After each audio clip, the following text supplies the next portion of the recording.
안녕하세요. 12월 30일 화요일 아침마다 새로우니 이성지 목사입니다. 오늘도 믿음과 선한 양심으로 하나님께 거룩한 몸짓하는 우리 모두 되길 빕니다. 오늘 묵상 본문은 마가복음 1장 13절에서 15절 말씀, 어제 말씀과 연이어서 말씀을 나눕니다. 어제 아침에 예수님께서 성령님께 이끌려 광야에서 사탄에게 시험을 받으셨습니다.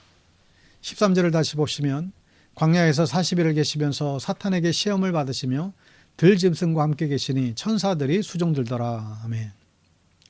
예수님께서는 왜 사탄에게 시험을 받아야 하셨을까요? 마태복음에 보면 이 시험은 세 종류였다라고 밝히고 있죠.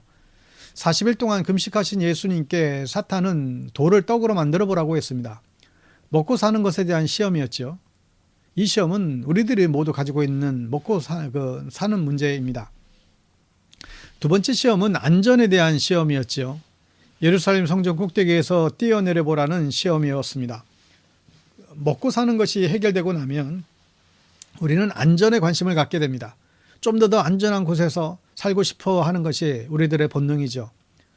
세 번째 시험은 높은 산에서 사탄에게 절하면 세상의 권력을 주겠다라고 시험했습니다. 먹고 사는 것이 해결되고 안전 문제도 해결되면 사람들은 권력을 갖고 싶어 합니다. 다른 사람들에게 존경받고 다른 사람을 지배하고 살고 싶어 하는 것이죠. 앞으로 예수님의 사역은 세상 속에 가득한 사탄의 힘과 싸움이라는 것을 우리가 알 수가 있죠. 그 첫 번째 시험을 예수님께서는 하나님의 말씀을 의지하여 승리하셨습니다. 이 시험들은 우리가 살면서 모두 당하는 시험입니다. 이 시험에서 자유로울 사람이 세상에 어디에 있겠습니까? 이 시험을 이기는 유일한 방법은 하나님의 말씀을 의지하는 데 있습니다. 늘 말씀을 묵상하시고 그 말씀에 의지하여 시험에서 승리할 수 있게 되기를 축복합니다. 14절에 보면 요한이 잡힌 후 예수께서 갈릴리에 오셔서 하나님의 복음을 전파하여, 세례 요한은 정말 대단한 사람인 것 같습니다. 예수님의 사역 시간이 도래하자 세례 요한은 감옥으로 들어가죠. 헤롯 왕과 타협하면 감옥에서 나올 수 있었지만 끝까지 뜻을 굽히지 않고 버티다가 순교하게 되죠. 내가 죽어야 예수가 살기 때문이라고 믿은 것입니다. 세례 요한이 사라진 후 세례 요한을 따르던 제자들은 예수님을 따르게 되었고 그 중에서 예수님의 제자들이 뽑히게 됩니다. 예수님은 갈릴리로 가셨습니다. 갈릴리는 예수님께서 태어나신 동네죠. 아주 익숙한 동네였습니다. 그러나 절대로 예수님의 사역에 유리한 동네는 아니었지요. 동네 사람들이 예수님의 사역을 반대했습니다. 동네에서 뛰어놀던 저 예수가 어느 날 메시아가 되었다는 것을 동네 사람들이 인정할 수 없었고 심지어 예수가 미쳤다라고 판정을 했습니다. 그럼에도 왜 갈릴리로 갔을까요? 이곳이 소외당한 곳이었기 때문입니다. 사실 갈릴리는 이스라엘의 곡창입니다. 이스라엘에서 가장 풍요로운 곳이죠. 그러나 동시에 힘없는 땅입니다. 늘 예루살렘에 수탈당하는 곳이었습니다. 죽도록 일해서 추수를 하면 예루살렘에서 빼앗아 갔고 갈릴리 사람들은 늘 가난하게 살 수밖에 없었죠. 갈릴리에는 자주 폭동과 반란이 일어났습니다.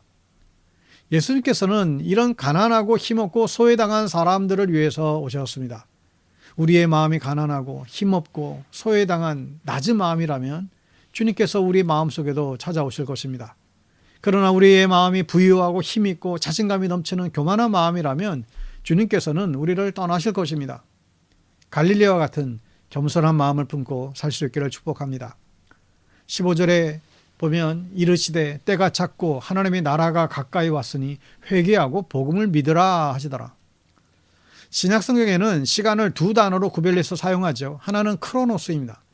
이 시간은 그냥 흐르는 시간이에요. 월요일이 지나면 화요일이 오는 것 같은 멈춤이 없는 흐르는 시간을 말하죠. 또 하나는 카이로스입니다. 이것은 하나님의 시간이에요. 하나님의 입장에서 특별한 의미가 있는 시간입니다. 기회라고 번역하는 것도 좋겠습니다. 때가 찼고 카이로스의 시간이죠. 하나님께서 특별한 기회를 인간들에게 허락하셨습니다. 예수 그리스도라는 기회를 허락해 주셨습니다.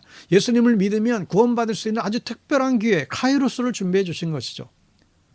사랑하는 여러분, 믿음에도 기회가 있습니다. 늘 믿을 수 있는 것도 아니고 내가 원하는 때에 믿음을 갖고 살 수 있는 것도 사실 아니에요. 하나님께서 지금 우리에게 믿음의 기회를 주셨습니다. 그리고 기도할 기회도 주셨어요. 이 기회는 항상 우리들에게 있는 것이 아닙니다. 이 기회를 잡지 못하고 믿음을 떠나고 교회를 떠나는 분들도 아주 많이 보았죠. 바라기는 부디 믿음에서 파산되지 아니하고 주님께서 지금 나에게 주시는 이 믿음의 기회를 바로잡고 살아가는 여러분 될 수 있기를 예수님의 이름으로 축복합니다. 샬롬.